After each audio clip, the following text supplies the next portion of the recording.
E-wallet Bitcoin.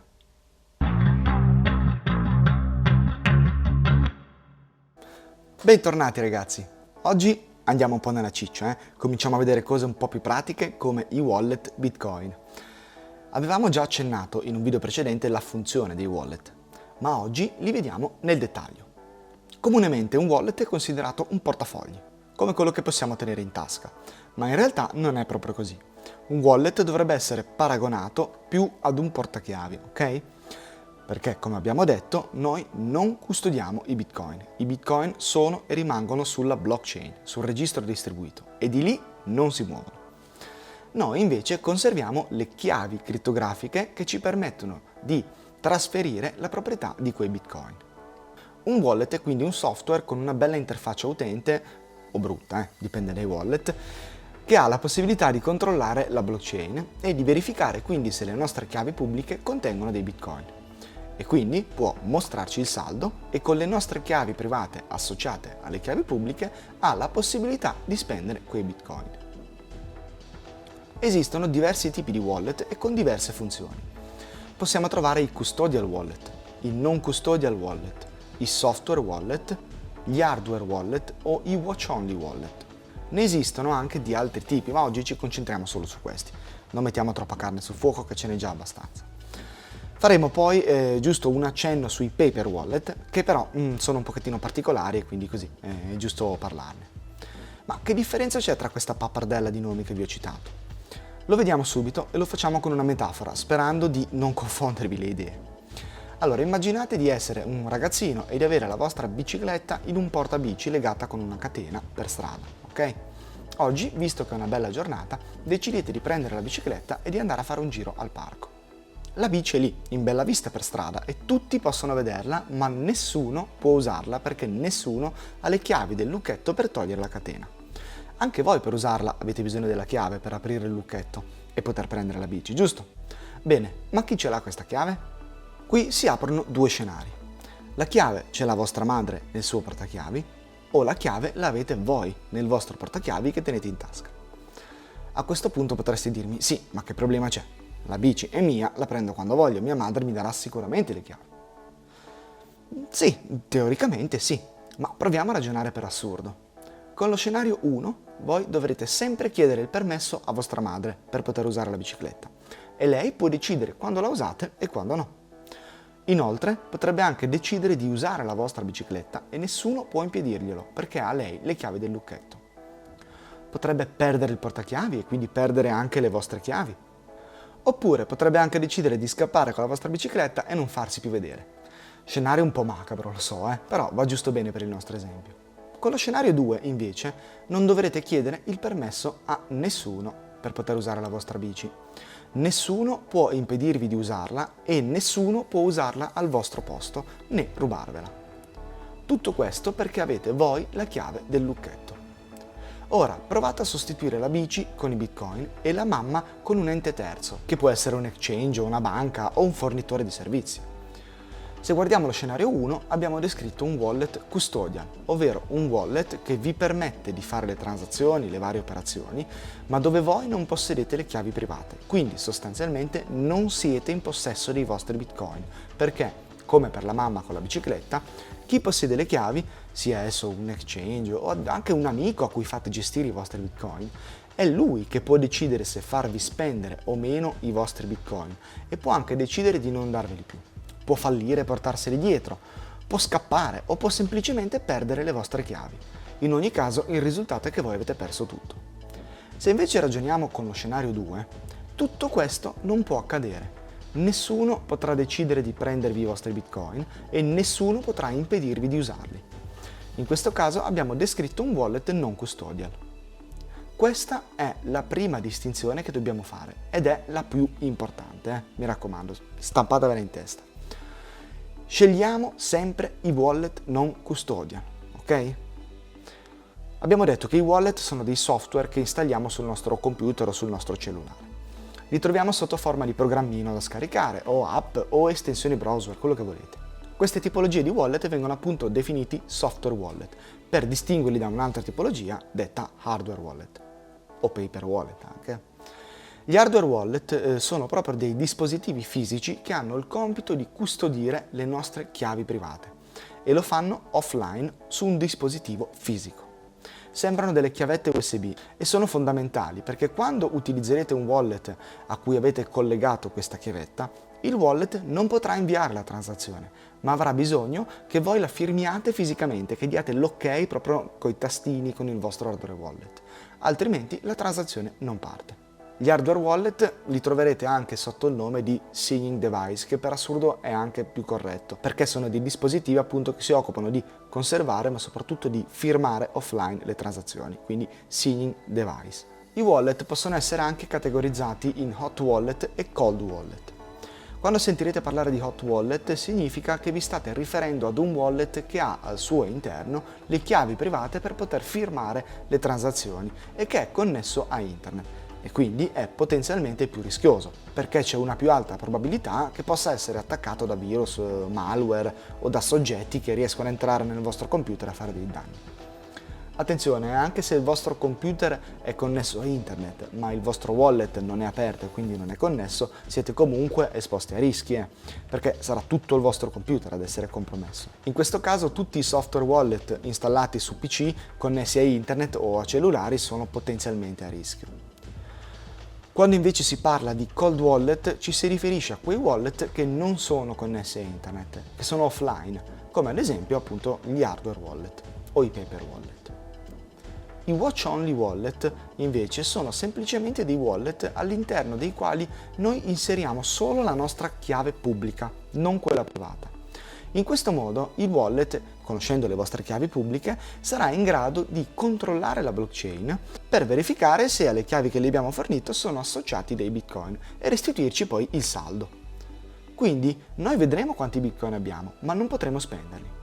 Diciamo che questi wallet vengono utilizzati solo per controllare quanti fondi abbiamo, ma possiamo però farlo in maniera sicura, perché se per esempio il nostro cellulare viene hackerato oppure lo perdiamo, noi non corriamo alcun rischio, se non quello di un po' di perdita di privacy, perché all'interno non ci sono le nostre chiavi private e quindi i bitcoin non possono essere spesi. I paper wallet sono invece una fattispecie un pochettino particolare, perché vengono chiamati wallet, ma in realtà sono semplicemente delle chiavi private stampate su dei fogli, sotto forma di QR code, ok? Nulla di più. Sono sicuri perché ovviamente sono offline, anche se poi bisogna comunque conservarli bene e proteggerli da attacchi fisici e da agenti atmosferici, quindi comunque risultano poco comodi. Per poterli spendere bisognerà importare le chiavi private su un wallet. Pensandoci bene possono essere carini come idea regalo, ecco, voi create un paper wallet, ci mettete sopra dei satoshi e poi vi basterà regalare il foglietto di carta per cedere i bitcoin. Allora ragazzi, mettiamo un attimo un po' di ordine, ok? Cercando di attribuire anche un grado di sicurezza alle varie tipologie che abbiamo visto. Vi ricordo che poi ognuno di voi dovrà trovare la soluzione che più si addice alle sue esigenze. Vi ricordo anche che è molto meglio fare cose semplici ma che sapete fare bene, piuttosto che complicarvi la vita cercando soluzioni più sicure che magari poi non siete però in grado di gestire, perché anche in quel caso il rischio di fare danni è molto elevato. Partiamo con i wallet che avete sugli exchange. Ecco, quelli sono custodial perché non avete il controllo delle chiavi private, sono software perché ci accedete dal sito, dall'app dell'exchange, no? Da queste cose qua, e sono hot perché sono sempre online. Questa tipologia è la meno sicura, perché voi avete un account su un exchange, null'altro. Quelli che vedete non sono bitcoin, ma sono numeri contabili, ok?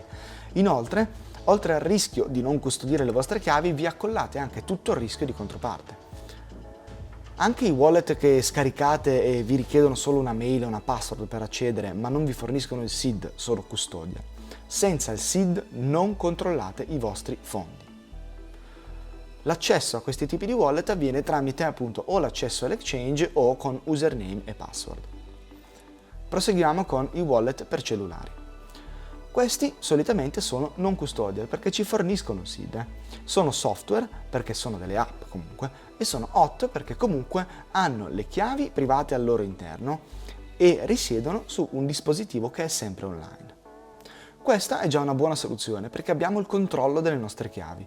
Abbiamo comunque un po' dei rischi legati al furto del dispositivo o all'hackeraggio, ecco. L'accesso a questi wallet avviene tramite password o con accesso biometrico come Face ID o impronta digitale. Ecco.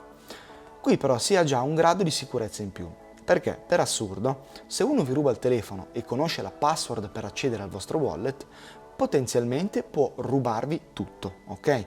Ma essendo voi in possesso del vostro SID, delle 12 o delle 24 parole, una volta che vi siete accorti che vi hanno rubato il cellulare, correrete subito a scaricare un altro wallet temporaneo. Inserirete il vostro SID e, se non vi hanno già preso tutto, trasferirete i bitcoin su un altro wallet. In questo modo sarete salvi. Alcuni esempi di questi wallet sono Blue Wallet o Moon Wallet. Abbiamo poi i desktop wallet, i wallet per PC. Anche questi solitamente sono non custodial perché ci forniscono il SID. Sono software perché sono un programmino che viene installato sul PC e possono essere hot perché possiamo tranquillamente utilizzarli come un wallet normale, quindi firmare direttamente le transazioni, ma possono anche essere cold perché noi possiamo collegarci un signing device e quindi utilizzare l'interfaccia del wallet, ma per poter effettuare una transazione dobbiamo firmarla con il nostro dispositivo fisico. Nel primo caso siamo più soggetti a rischi in caso di perdita o hackeraggio del PC, perché comunque anche questi wallet conservano le chiavi private al loro interno per poter firmare le transazioni e quindi se ci viene rubata la password per accedere al wallet possiamo potenzialmente perdere tutto. Anche qui però, appena ci accorgiamo che qualcosa non va, noi dobbiamo immediatamente prendere un altro dispositivo e con il nostro SID trasferire tutti i fondi in un altro wallet. Anche qui se arriviamo in tempo riusciamo a salvarci. Nel secondo caso invece eliminiamo questo rischio perché le transazioni devono essere firmate dal signing device collegato e quindi i fondi non possono essere spostati. Electrum, Spectre e Wasabi sono alcuni software wallet per PC.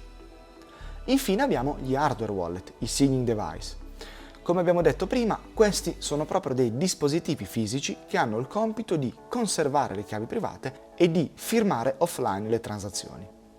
Sono non custodial perché il loro compito è proprio quello di proteggere le vostre chiavi offline. Sono hardware perché sono appunto tipo delle chiavette, dei dispositivi fisici, no? Ce ne sono di vari tipi.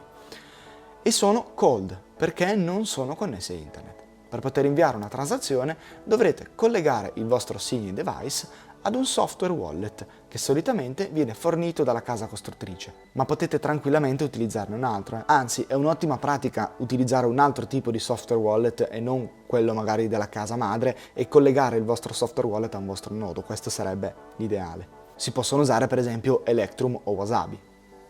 Il wallet creerà la transazione che verrà mandata all'hardware wallet. Questa verrà firmata offline e verrà rispedita al software wallet che poi la propagherà. Ve l'ho fatta un po' semplice, ma così almeno si capisce bene, ok? In questo caso abbiamo un grado di sicurezza molto elevato, ma comunque ricordatevi dovremmo proteggere il dispositivo fisico. L'hardware wallet è comunque protetto da un PIN, da una password che non deve essere conservata online, mi raccomando, se no tanto vale. Un malintenzionato qui per rubarvi i vostri fondi dovrà impossessarsi del dispositivo e conoscere la password. Anche qui però in questo caso se voi vi accorgete di aver perso il dispositivo o che ve l'hanno rubato, potete sempre prendere il SID, inserirlo in un altro wallet e spostare i fondi. Anche qui se lo fate in fretta probabilmente riuscite a salvare tutto.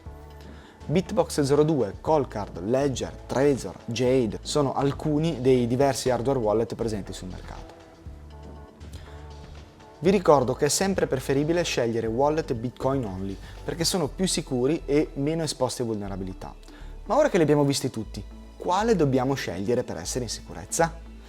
Qui, come abbiamo detto prima, dipende tanto da voi e dal vostro grado di conoscenza.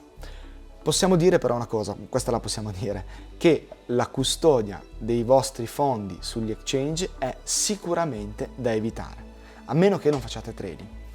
Per il resto una buona soluzione potrebbe essere quella di usarli tutti. Per esempio, sicuramente se avete dei fondi che non volete toccare, li terrete su un hardware wallet e potrete usare un watch only per controllarne il saldo. Se ogni tanto volete spenderli, potete farvi un wallet sul cellulare dove tenete qualcosina da spendere in caso di necessità. Magari se volete comprarvi un biglietto aereo o una qualsiasi cosa, ecco. Avere i fondi sul cellulare è molto più comodo e nel caso comunque succedesse qualsiasi cosa, la perdita di fondi sul cellulare sarebbe comunque limitata, no? Per il caffè quotidiano o per la pizza invece vedremo che ci sono soluzioni come il Lightning Network, che è un layer 2 di Bitcoin con fees praticamente pari a zero e con una velocità di transazione maggiore di quella delle vostre carte di credito. Ma non preoccupatevi che il Lightning Network lo vedremo nel dettaglio. Dai ragazzi, per oggi direi che è tutto. Se ho dimenticato di dire qualcosa o c'è qualcosa che non avete capito, che volete approfondire, fatemelo sapere nei commenti, ok? Iscrivetevi al canale se vi va, se il video vi è stato utile lasciate un mi piace, attivate la campanellina e noi invece ci vediamo mercoledì prossimo. Ciao!